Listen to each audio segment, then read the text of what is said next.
Vous êtes sur l'émission Tout est accompli, l'émission sur laquelle je vous avais déjà prêché et annoncé l'évangile éternel de Jésus-Christ en 2013, c'est-à-dire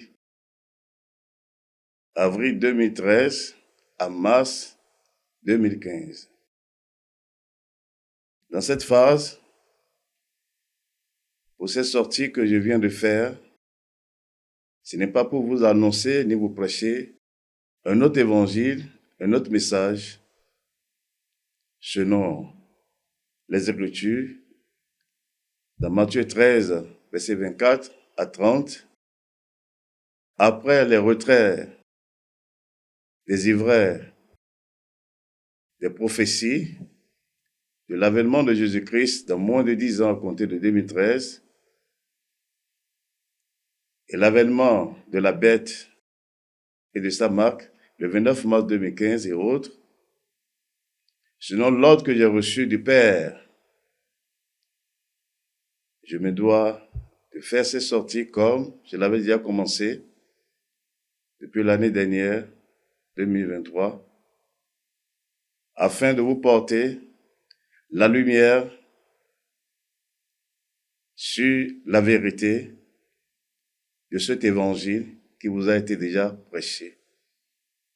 Car nous sommes dans le temps de jugement, selon Apocalypse 14, versets 6 à 7, où je vous avais déclaré que le temps de jugement est accompli, ce qui est la vérité. En ce qui concerne ces ivraires, tous ceux qui étaient avec moi dès le commencement, tant ceux qui sont restés jusqu'à présent avec moi, que ceux qui ont été retranchés, séparés de moi, ils en savent tous l'origine de tous ces ivraires. Ils en savent tous l'origine de tous ces ivraires, de dates de prophétie. Ce n'est pas quelque chose qui est sorti de moi. C'est les ivraires qui ont été semés en moi,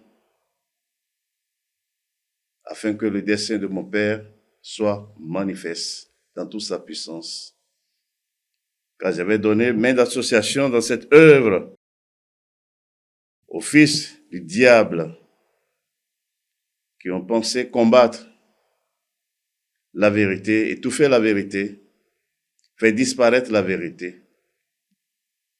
Mais dans tout ceci, l'impuissance de l'ennemi a été manifestée parce que c'est l'œuvre de Dieu et c'est la vérité que je vous ai dit.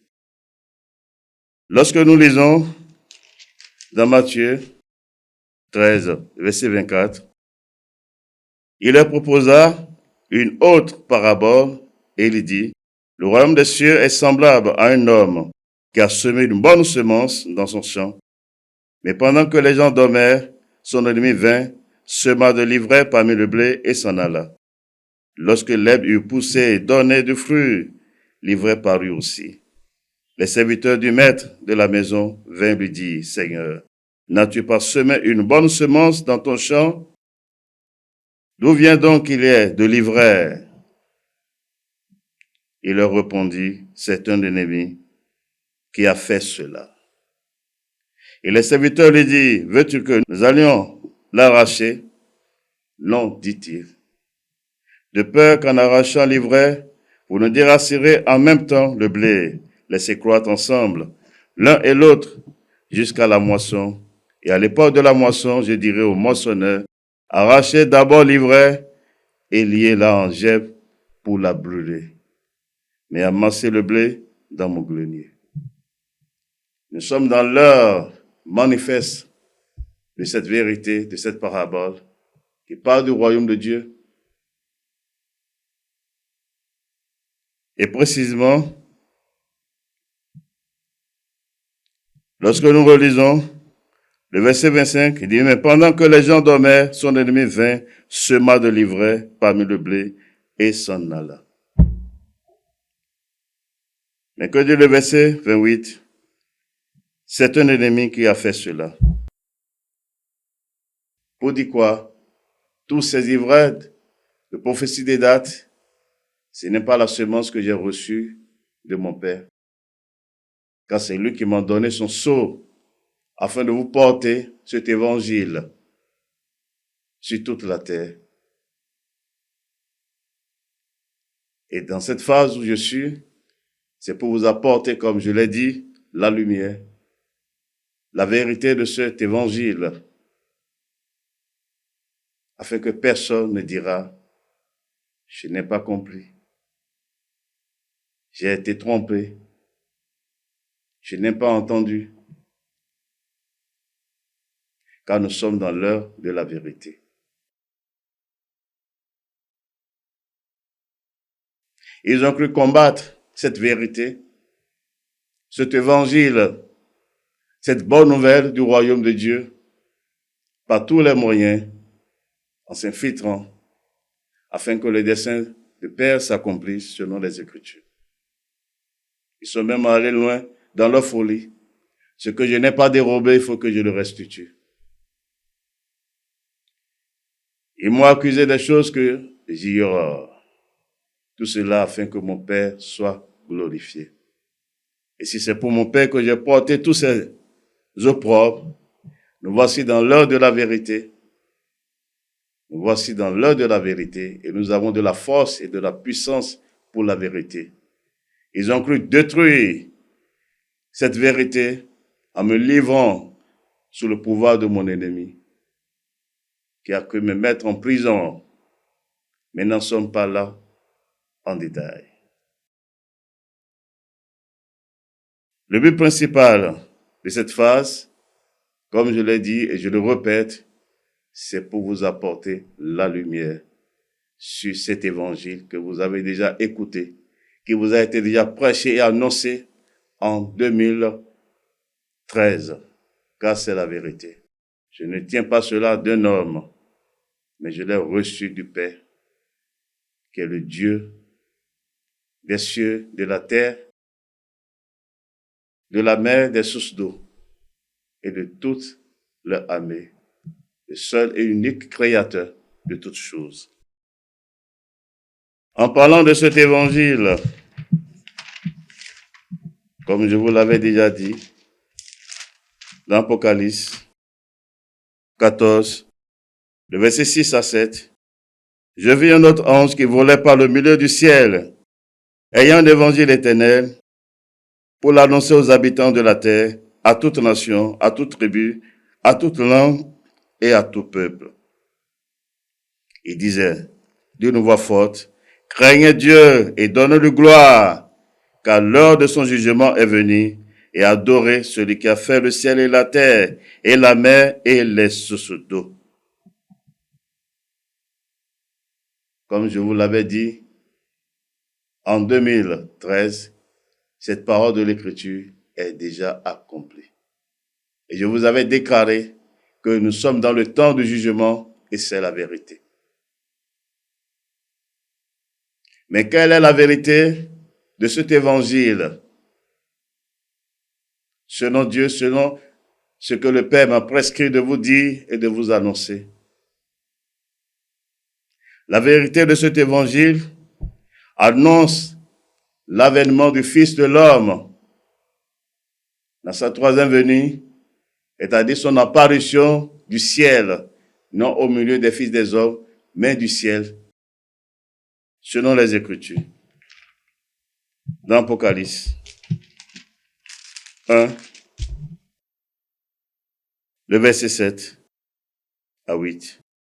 Voici, il vient avec la nuée, et tout œil le verra, même ceux qui l'ont percé, et toutes les tribus de la terre se lamenteront à cause de lui. Oui, amen. Je suis l'alpha et l'oméga, dit le Seigneur Dieu, celui qui est, qui était et qui vient, le Tout-Puissant. Il est bien dit, voici, il vient avec la nuée et tout œil le verra, même ceux qui l'ont percé. Mais ça ne s'est pas arrêté là. Et toutes les tribus de la terre se lamenteront à cause de lui.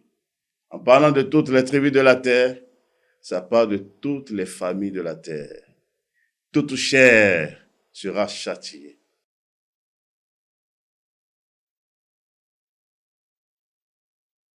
La vérité de cet évangile parle du jour du Seigneur, Mais selon les Écritures, qu'est-ce que les Écritures disent par rapport à ce jour?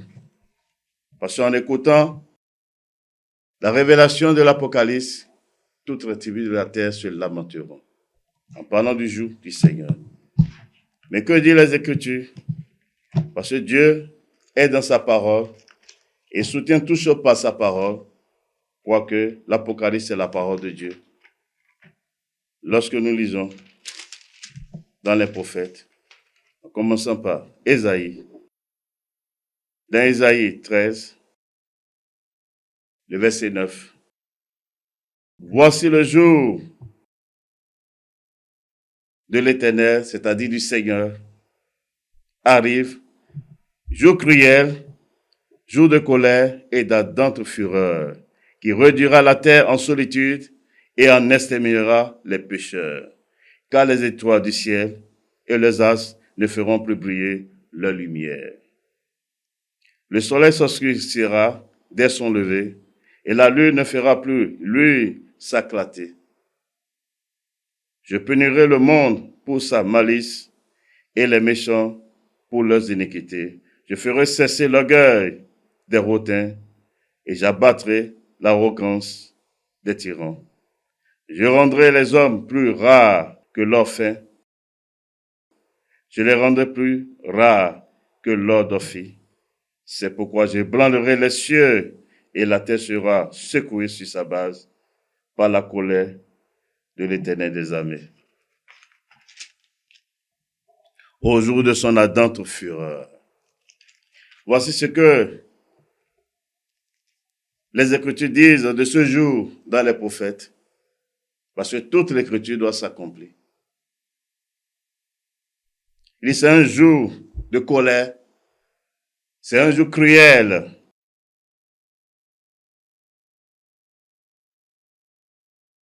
C'est un jour qui réduira la terre en solitude. C'est un jour d'extermination de tous les pécheurs. Mais nous n'allons pas nous arrêter là. Nous allons évoluer encore, voir un autre prophète qui, parlant de ce même jour, voir un autre prophète qui, parlant de ce jour, parce que nous lisons dans Sophonie 1, verset 2 à 3, je détruirai tout sur la face de la terre, dit l'Éternel, c'est-à-dire, dit le Seigneur. Le verset 3, je détruirai les hommes et les bêtes, les oiseaux du ciel et les poissons de la mer, les oiseaux de scandale et les méchants avec eux. J'exterminerai les hommes de la face de la terre, dit l'Éternel, c'est-à-dire, dit le Seigneur. Voilà la vérité. Il dit, je détruirai tout sur la face de la terre. Il n'y a rien qui sera réservé. Tout sera détruit. À cause de l'esprit de ce jour. Et nous n'allons pas arrêter là, toujours dans le même chapitre. Nous lisons dans le verset 14. Le grand jour de l'Éternel est proche. Il est proche, il arrive en toute hâte. Le jour de l'Éternel fait entendre sa voix. Et le héros pousse des cris amers. Ce jour est un jour de fureur, un jour de détresse et d'angoisse, un jour de ravage et de destruction, un jour de ténèbres et d'obscurité, un jour de nuée et de brouillard, un jour où retentiront la trompette et les cris de guerre contre les villes fortes et les tours élevées. Je mettrai les hommes dans la détresse et marcheront comme des aveugles, parce qu'ils ont péché contre l'Éternel. J'ai répandu le sang comme de la poussière, et leur chair comme de l'ordure. Le verset 18. Ni leur argent, ni leur or ne pourront les délivrer au jour de la fureur de l'Éternel. Voici ce que dit les Écritures concernant le jour du Seigneur. C'est un jour de la destruction totale de ce monde, avec tout ce qu'elle en fait. C'est pourquoi déjà dans l'Apocalypse, il est dit, toutes les familles de la terre se lamenteront. C'est un jour de lamentation. C'est un jour de ruine éternelle. C'est pourquoi il dit, craignez Dieu et donnez-lui gloire. Car l'heure de son jugement est venue. Il n'est pas dit l'heure de son jugement vient, c'est venu. L'heure de son jugement est venue, c'est-à-dire le temps de son jugement est accompli. Et c'est ça la vérité. C'est ce que le Père m'a prescrit de vous dire et de vous annoncer. Et selon l'ordre que j'ai reçu du Père, je me dois de vous parler encore ouvertement. Car nous sommes dans la dernière phase. Nous sommes dans la dernière phase. En parlant de cette vérité, qui est l'avènement du Fils de l'homme, c'est-à-dire son apparition du ciel, qu'est-ce que les Écritures disent encore lorsque nous lisons dans Matthieu? Dans Matthieu 24, verset 37, « Ce qui arriva du temps de Noé arrivera de même à l'avènement du Fils de l'homme. Car dans les jours qui précédèrent le déluge, les hommes mangeaient et buvaient, se mariaient et mariaient les enfants, jusqu'au jour où Noé entra dans l'âge. Et ils ne se doutaient de rien, jusqu'à ce que le déluge vint et les emporta tous. Et il en sera de même à l'avènement du Fils de l'homme, c'est-à-dire son apparition du ciel. Il dit, ce qui arriva au jour de Noé arrivera pareillement. Et comme les Écritures sont là pour nous instruire, afin que la crainte de Dieu se manifeste pour la vie et pour le salut, lisons alors le temps de Noé dans Genèse 6. Lisons alors le temps de Noé. Genèse 6, le verset 5. L'Éternel, c'est-à-dire le Seigneur, vit que la méchanceté des hommes était grande sur la terre et que toutes les pensées de leur cœur se portaient chaque jour uniquement vers le mal. L'Éternel se repentit d'avoir fait l'homme sur la terre. Il fut affligé en son cœur et l'Éternel dit, j'exterminerai de la face de la terre l'homme que j'ai créé, depuis l'homme jusqu'au bétail, aux reptiles et aux oiseaux du ciel, car je me répands de les avoir faits. Mais Noé trouva grâce aux yeux de l'Éternel. Le verset 8. Car il y a toujours un reste pour Dieu. Il y a toujours un petit reste pour Dieu. Et vous serez heureux d'être compté parmi ce reste. Vous qui avez d'oreilles pour écouter. Vous à qui il a été donné de comprendre ce message, car cela ne s'adresse pas à tout le monde. Cependant, c'est pour tout le monde, afin que Dieu soit trouvé juste dans ses jugements. Pourquoi la charge qui m'a été donnée, c'est de vous avertir. Et c'est ce que j'ai déjà fait. Mais compte tenu de la vérité de l'heure, je me dois de vous revenir ainsi, afin que personne ne dira, je n'ai pas compris.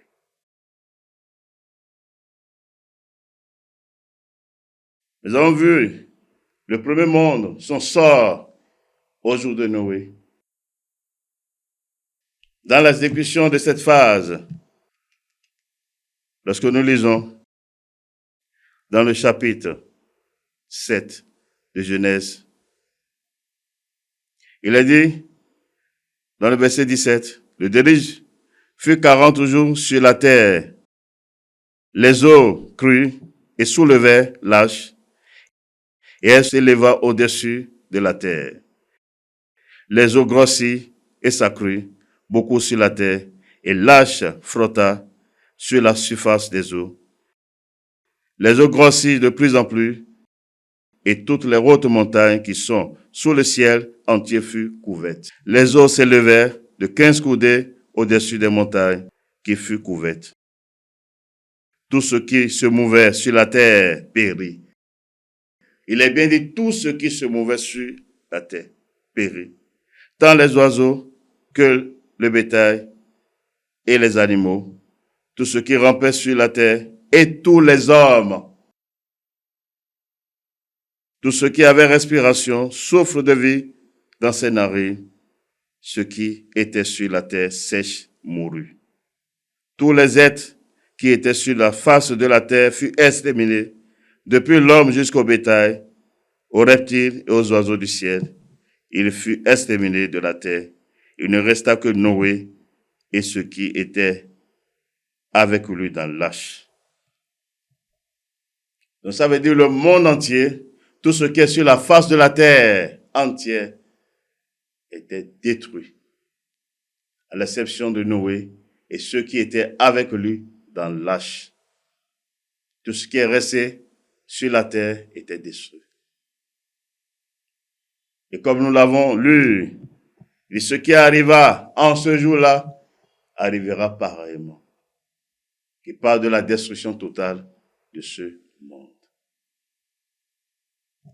Et c'est ce que nous révèle encore dans Apocalypse. Car Dieu est dans sa parole et toute l'écriture doit s'accomplir. Et l'Apocalypse est déjà accompli. Nous sommes dans la phase de la manifestation. Et nous sommes en train d'évoluer. Heureux saints ceux à qui les oreilles ont été données pour écouter. Car je vous dis la vérité. Lorsque nous lisons dans Apocalypse 16, le verset 17, le septième versa sa coupe dans l'air. Il est sorti du trône une voix forte qui disait, « C'en est fait. » Alors, qu'est-ce qui est fait? Nous continuons. Il y eut des éclairs, des voix, des tonnerres, un grand tremblement de terre, tel qu'il n'y avait jamais eu depuis que l'homme est sur la terre. Un aussi grand tremblement, et la grande ville fut divisée en 3 parties. En parlant de la grande ville ici, ça parle de Jérusalem actuelle, la ville que Dieu avait choisie pour faire résider son nom sur la terre. Nous relisons le verset 19 de ce chapitre 17, Apocalypse. Et la grande ville fut divisée en 3 parties, et les villes des nations tombèrent. Et Dieu se souvint de Babylone la grande, pour lui donner la coupe du vin de son ardente colère. C'est là la destruction totale de ce monde. Toutes les villes des nations tombèrent, c'est-à-dire sont détruites. C'est déjà arrêté, c'est déjà accompli. Ce qu'on voit dans le physique, c'est ce qui est déjà accompli spirituellement. Et c'est oui et amen. La destruction totale de ce monde, il n'y a aucune ville des nations qui sera épargnée. Il n'y a aucune nation qui sera épargnée. Et nous sommes dans l'heure de la vérité. Mais ici, quelque chose peut nous frapper. Dans le verset 19, il se souvint de Babylone la grande. C'est-à-dire quoi? En montrant la destruction totale de ce monde, c'est Babylone que Dieu a donné pour signe certaine de son œuvre, car c'est l'œuvre de Dieu. C'est Babylone qu'il a donné pour signe certaine de la destruction totale de ce monde, avec tout ce qui est renfermé, y compris tous les hommes qui n'ont pas reçu l'amour de Dieu pour croire à la vérité. En parlant de Babylone, la grande, c'est le nom spirituel de Rome qui est représenté par l'Église catholique romaine sur toute la terre. C'est ça qui est la vérité. C'est ça qui est la vérité. Et quand nous lisons dans le chapitre 17, il est dit, au premier verset, « Puis un des 7 anges qui tenait les 7 coupes vint et m'adressa la parole en disant, « Viens, je te montrerai le jugement de la grande prostituée qui est assise sur les grandes eaux. C'est avec elle que les rois de la terre se sont livrés à l'impudicité, et c'est du vin de son impudicité que les habitants de la terre se sont enivrés. Et il me transporta en esprit dans un désert, et je vis une femme assise sur une bête écarlate, pleine de noms de blasphème, ayant 7 têtes et 10 cornes. Cette femme était vêtue de pourpre et d'écarlate, et parée d'or, de pierres précieuses et de perles. Elle tenait dans sa main une coupe d'or remplie d'abominations et des impuretés de sa prostitution. Sur son front était écrit un nom, un mystère, Babylone la grande, la mère des impudiques et des abominations de la terre. Et je vis cette femme ivre du sang des saints et du sang des témoins de Jésus. Et en la voyant, je fus saisi d'un grand étonnement. Et ce que je suis en train de vous dire, on parle de quoi? Le jugement de Babylone, c'est-à-dire de Rome, qui est représenté par l'Église catholique romaine. Car c'est elle, la mère de toutes les abominations de la terre. C'est elle qui a versé le sang de l'Église du Dieu vivant, croyant supplanter l'Église, car elle n'a jamais été l'Église de Dieu. Elle n'a jamais porté le nom de Dieu. Pour l'Église de Dieu, l'Église de Christ, le Fils de l'homme est mort sur le bois, mais il est descendu. Il a été enseveli et il est ressuscité. Mais cette prostituée fait croire toujours qu'il est au bois. C'est une abomination. Parmi tant d'autres. Tout ce que le Fils de l'homme a accompli par son sacrifice, elle a tout remis en cause. Les fêtes, Pâques, Pentecôte, la construction du temple, les offrandes, c'est Patrick, c'est elle qui l'a enseigné. C'est pourquoi elle se réclame Église mère sur la terre. Car il n'y a qu'une de ces églises de ce monde qui ne sont pas d'elle.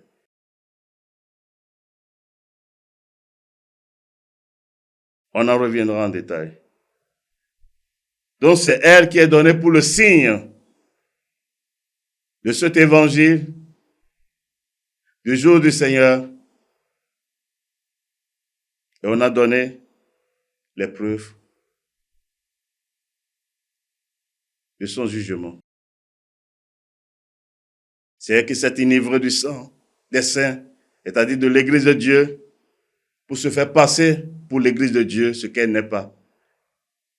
Mais elle est déjà détruite pour toujours. Nous sommes dans le temps de la manifestation. Pour gagner le temps, lisons dans le chapitre 18, à partir du verset 6. Payez-la comme elle a payé et rendez-lui au double selon ses œuvres. Dans la coupe où elle a versé, versez-lui au double. Autant elle s'est glorifiée, plongée dans le luxe, autant donne-lui de tourments et de deuil. Parce qu'elle dit en son cœur, je suis assise en reine, je ne suis point veuve et je ne verrai point de deuil. Et le verset 8 que vous allez souligner chez vous. Car vous avez tous la Bible. À cause de cela, en un même jour, ces fléaux arriveront, la mort, le deuil et la famine, et elle sera consumée par le feu, car elle est puissant le Seigneur Dieu qui l'a jugée. Elle est déjà jugée. Et son jugement est précisément accompli en 2013. C'est pourquoi vous allez voir depuis ce temps, ces abominations sont mises à nu. Elle est exposée, elle est déboussolée, elle est confuse sur toute la terre. Parce que celui qui l'a jugée est Dieu. Elle est tombée, elle ne se relèvera point. Mais quand nous revenons dans le verset 8, il dit à cause de cela, en un même jour, ces fléaux arriveront, la mort, le deuil et la famille. Son jugement est sur 2 phases. C'est la première phase de ça. Et cela est déjà accompli et manifeste. Est-ce que vous avez connu sur toute la terre par les fléaux que vous avez vus sur la terre en 2020? C'est le jugement de Babylone. Car il n'y a aucune nation qui n'est pas placée sous sa domination. Et elle a la royauté sur toutes les nations. Et ces œuvres que toutes les nations véhiculent, parlant de Pâques, parlant de Noël, ce qui n'a rien de Dieu, des blasphèmes contre Dieu, on en parle là en détail. Vous connaissez tout cela. Cette première phase de son jugement est ce qui est déjà accompli et manifeste avec puissance de Dieu sur toute la terre. Et comme je vous l'avais déjà prévenu, nous sommes dans la porte de la manifestation de la deuxième phase de son jugement, qui est ici. Et elle sera consumée par le feu, car il est puissant le Seigneur Dieu qui l'a jugé. Et elle sera consumée par le feu. Ça veut dire quoi? Elle sera embrasée pour toujours. On ne mentionnera plus cette ville au milieu des nations. Et c'est ça la preuve certaine de cet évangile que je vous avais annoncé dès le commencement en 2013. Car c'est la vérité. On a déjà vu la première phase. Nous sommes dans la deuxième phase, dans la porte de cette phase. Malheur, malheur à la terre, aux habitants de la terre, à cause de cette phase. Car juste après cela, comme je vous l'ai dit, juste après cela, c'est l'apparition de la bête sur ce monde. Il y aura un chef mondial qui va établir sa justice sur tous les hommes, sur toutes les nations, sur toutes les langues, sur tous les peuples, et qui se fera adorer par tous les habitants de la terre pour leur ruine éternelle. C'est l'Antéchrist. Et comme vous pouvez le lire encore,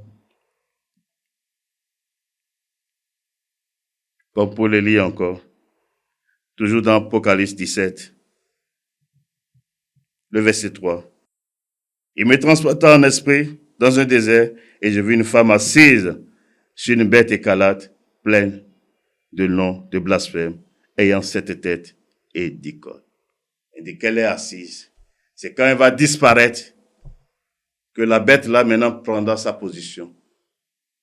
La bête parle de l'Antéchrist, ce chef mondial, cet homme de péché, l'homme de l'iniquité, qui va se faire passer, proclamer Dieu sur toute la terre, sur tous les habitants de la terre, et qui sera accepté par eux tous, à l'exception de ceux dont le nom est écrit dans le livre de vie de Dieu de l'agneau. Ceux qui craignent Dieu, c'est pourquoi je suis sorti pour vous avertir, afin que personne ne dira, je n'ai pas compris, car nous sommes dans la porte là, de la manifestation de la deuxième phase de ce jugement, de la destruction, de la disparition pour toujours, car il ne sera point rebâti, c'est pour toujours. C'est en vertu de cela encore qu'il est écrit dans Apocalypse 19.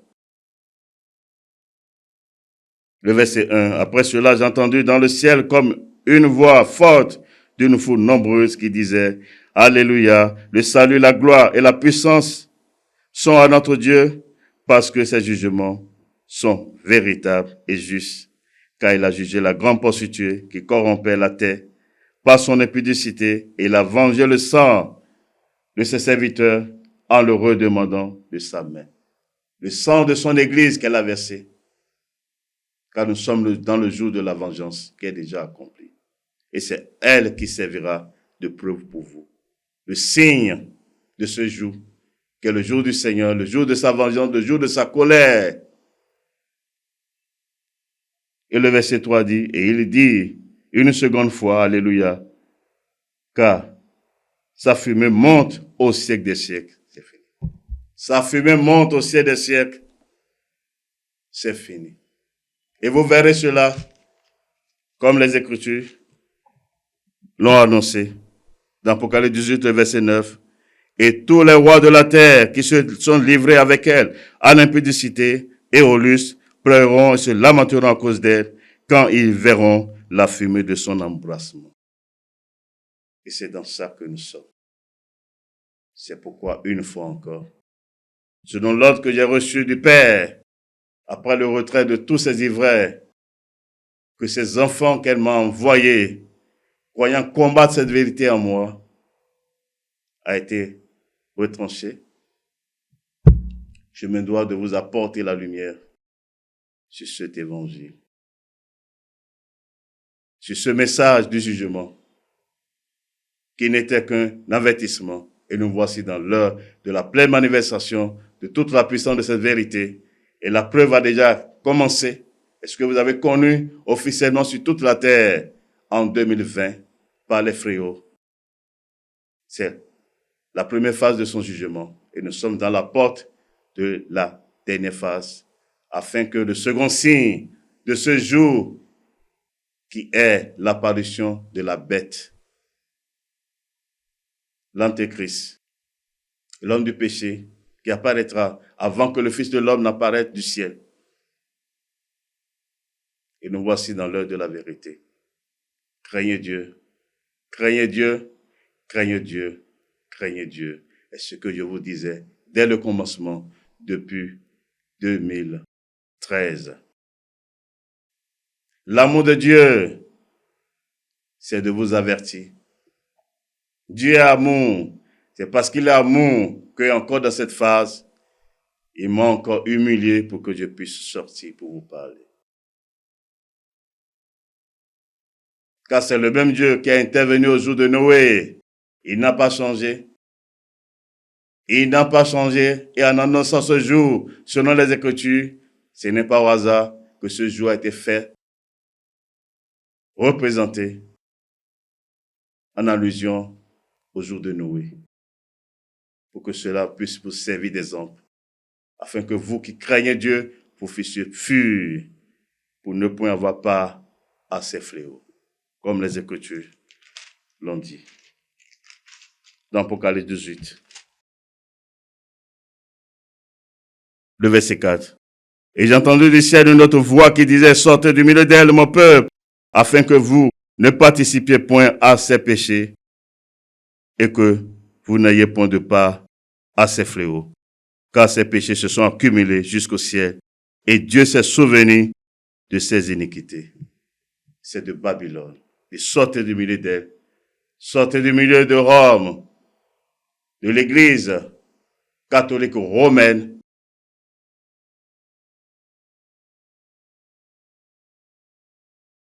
Elle vous a menti, elle vous a trompé depuis longtemps, jusqu'à ce que la vérité ait apparu encore. Pour vous délivrer de sa main, car son jugement est déjà accompli. Physiquement, dans ce monde physique, depuis 2013. Et c'est dans sa manifestation que nous sommes. La première phase est déjà partie. Nous sommes dans la deuxième phase. Et dans cette porte que nous sommes. Malheur, malheur à la terre. À la vue de sa destruction et de sa disparition pour toujours. À la vue de la manifestation visible de la fumée de son incendie qui monte au siècle des siècles. Car juste après cela, l'Antéchrist apparaîtra.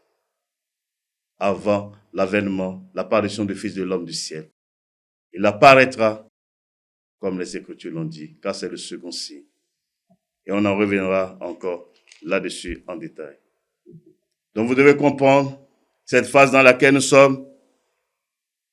La charge qui m'a été donnée, l'ordre que j'ai reçu du Père, c'est de vous parler de la vérité de cet évangile. La vérité de cet évangile dit, le temps de jugement est accompli. C'est ce que le Père m'a prescrit. Et non ce que les hommes veulent entendre. Et non ce que les hommes veulent que je dise. Avec le Père, le diable, les fils de Babylone, en parlant des prophéties de date qui n'a rien de la vérité, qui n'a rien de Dieu. Mais tout ceci, afin que le dessein du Père soit accompli, manifeste dans toute sa puissance. Car qui peut combattre contre Dieu, qui peut s'opposer à la vérité? Nous voici dans l'heure de la vérité. Car la vérité s'impose toujours. Et nous voici dans l'heure de la vérité. Pour ceux qui espèrent en Dieu, en parlant de tout ceci, la destruction totale de ce monde, celui qui a créé ce monde, c'est lui qui l'a décrété ainsi et qui l'a accompli. C'est déjà accompli. L'Apocalypse est déjà accompli. Nous sommes dans la phase de la manifestation. Mais pour vous qui craignez Dieu, que disent les Écritures? Que disent les Écritures? Ceux qui ont l'espérance en Dieu, car déjà dans la première apparition du Fils de l'homme, au milieu des Juifs, les disciples demandaient, apprends-nous à prier. Mais qu'est-ce que le Fils les a montré de plus important? Que ton règne vienne. Que ta volonté soit faite sur la terre comme au ciel. Qu'est-ce qui est caché en cela? Ils ont dans les prophètes. Le prophète Ésaïe. Qu'est-ce qui est caché en cela? Qu'est-ce qui est caché en cela?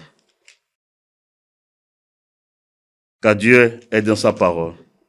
Lorsque nous lisons dans Isaïe 65, le verset 16, celui qui voudra être béni dans le pays voudra l'être par le Dieu de vérité. Et celui qui jurera dans le pays jurera par le Dieu de vérité, car les anciennes souffrances seront oubliées, elles seront cachées à mes yeux. Et le verset 17, car je vais créer de nouveaux cieux et une nouvelle terre. On ne se rappellera plus les choses passées, elles ne reviendront plus à l'esprit.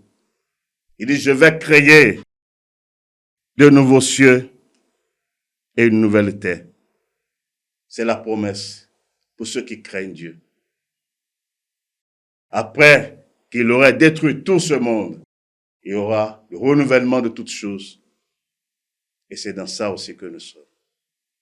Craignez Dieu, donnez-lui gloire. Toute l'écriture doit s'accomplir. Toute l'écriture doit s'accomplir. Pour la véritable Église de Dieu, c'est la promesse, c'est leur espérance. Pour tous ceux qui sont de Dieu, c'est leur espérance. Le règne de Dieu, le royaume de Dieu.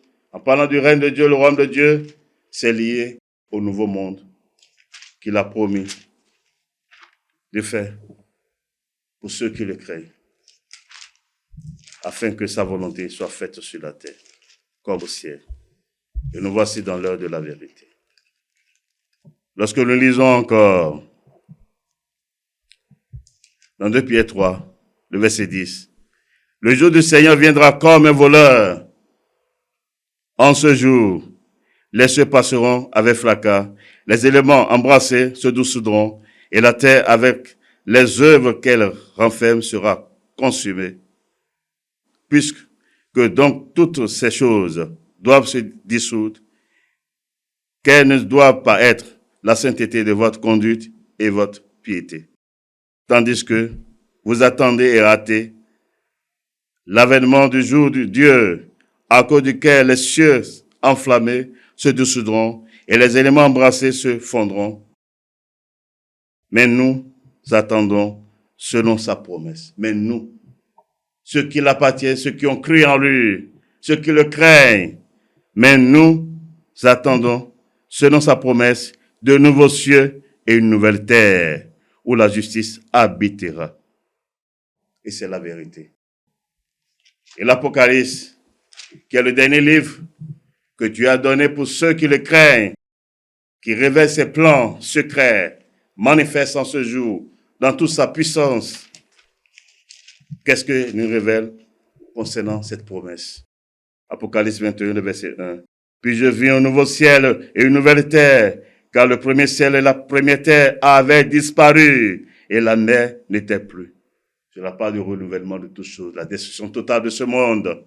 Tout là va disparaître et il y aura un nouveau ciel et une nouvelle terre. Selon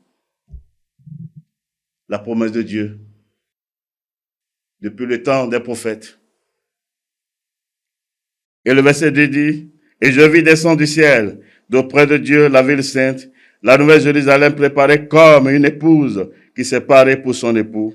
Et j'ai entendu du ciel une forte voix qui disait, voici le tabernacle de Dieu avec les hommes. Il habitera avec eux et ils seront son peuple. Et Dieu lui-même sera avec eux. Il essuiera toute l'âme de leurs yeux et la mort ne sera plus. Il n'y aura plus ni deuil, ni cri, ni douleur. Car les premières choses ont disparu. Et celui qui était assis sur le trône dit, voici, je fais toutes choses nouvelles. Et il dit, écris car ces paroles sont certaines et véritables. Et il me dit, c'est fait. C'est fait. Il n'y a rien qui pourrait changer cela. C'est fait. Et il me dit, c'est fait. Je suis l'alpha et l'oméga, le commencement et la fin. À celui qui a soif, je donnerai de la source de l'eau de la vie, gratuitement. Celui qui vaincra héritera ces choses. Je serai son Dieu et il sera mon fils. Il dit, celui qui vaincra en ce jour, c'est-à-dire celui qui aura la foi. Or, la foi vient de ce qu'on entend. Celui qui aura pris ses paroles au sérieux, dans une pleine confiance. Car tout ce que nous vous disons, c'est les Écritures. Toute l'Écriture doit s'accomplir. Il n'y a rien qui va disparaître avant que tout ne soit arrivé. Et c'est là Dieu. C'est la promesse qui est faite pour ceux qui craignent Dieu. Vous serez heureux de faire partie de ce nombre, comme au jour de Noé, qui a été préservé avec sa famille. Car il y aura une seule famille qui serait préservée en ce jour. La famille de Christ. Son église. C'est pourquoi dès le commencement, c'est le seul qui a dit, je bâtirai mon église. Il n'a pas dit, Pierre, tu bâtiras mon église. Il dit, je bâtirai mon église et les portes de ce jour des mondes ne pourront point connaître. Vous voyez aujourd'hui, ces fils du diable, ces menteurs, ces imposteurs vont dire qu'il bâtit l'église. C'est les antéchrists. Aucun homme ne peut bâtir l'église. Il faut avoir d'abord la pleine intelligence, la pleine connaissance de cette vérité, ce qu'on appelle l'église. Je vous avais déjà parlé de tout cela, mais je ne suis pas fatigué dans cette porte qui vous est ouverte pour vous apporter plus de lumière sur cette vérité, car ce que je vous ai dit dès le commencement, c'est la vérité. Et voilà, nous voici dans l'heure de la vérité. Craignez Dieu et donnez-lui gloire, car l'heure de son jugement est venue. Et nous sommes dans le temps de jugement. Nous sommes dans le temps de jugement, car le temps de jugement est accompli. Babylone vous a trompé. Les églises de ce monde vous ont trompé. La preuve, ils se nomment président fondateur, chacun de leur église, c'est leurs entreprises. C'est des opérateurs économiques. Ils n'ont rien de Dieu. Ils ne prêchent pas Christ. Je vous ai dit toute la vérité. Aucun d'eux ne peut me contredire. Depuis le maire qui est déjà tombé, détruit pour toujours. Et nous sommes dans la phase finale de leur disparition pour toujours, qui serait manifeste avec puissance, spectaculairement. Dans la phase où nous sommes rentrés, Babylone et ses enfants, tous ces églises du monde qui ont mis le nom de Dieu seulement dans la bouche, qui font le commerce avec le nom de Dieu, la parole de Dieu. Or, en eux, il n'y a rien de Dieu. C'est des imposteurs. Ils ont cru me combattre. Ils ont cru envoyer les agents pour combattre la vérité. Ils ont cru détruire la vérité. Mais qui peut détruire la vérité? Autrement dit, on dirait, où est l'œuvre de Dieu? Voici dans l'heure de la vérité, que celui qui a d'oreilles pour écouter, écoute. Que celui à qui il a été donné de comprendre, comprenne. Car c'est la vérité que je dis. Que celui qui a d'oreilles pour écouter, écoute. Nous sommes venus à la fin de cette émission.